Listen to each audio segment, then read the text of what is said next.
எடுத்துக்காட்டுதான் operation Sindoor என்ற அந்த திட்டத்தை அமுல்படுத்தியது சோஃபியா குரேஷி என்ற பெண் கேப்டன். ஒரு பெண்ணால முடியாது எதுவும் இல்லையா. இது எங்க இருந்து கிடைச்சது? இது நகரத்தில் இருந்து கொடுக்கப்பட்ட ஒரு வாய்ப்பு இல்லையா. நகரம் என்றால் அது நாகரிகத்திற்கு அடிமையாயிருக்கிறது என்று நகரத்தை பற்றி ஒரு போலியான கலாச்சாரம். ஒரு பெண்ணுக்கு அழகு மிகப்பெரிய மகிழ்ச்சியை தரும். அதுக்கடுத்த ஒரு பெரிய மகிழ்ச்சி ஒரு பெண்ணுக்கு சுமங்கலியா இருக்கிறது. அதைவிட பெரிய பெருமை தாய்மை. தாய்மை அடைந்து ஒரு குழந்தை அப்படி கையில் வாங்குறப்ப அவ அடைகிற மகிழ்ச்சி. ஆனால் அந்த மூணு ஒரு பெண்ணுக்கு நிரந்தரம் இல்லை. எது ஒரு பெண்ணுக்கு கடைசி வரை துணை வரும்?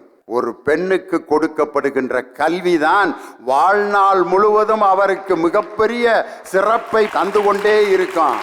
அந்த கல்வியை யாராலையும் திருட முடியாது. உங்க அழகுக்கு அழிவு உண்டு. சுமங்கலியா இருக்கிற பெண்ணுக்கு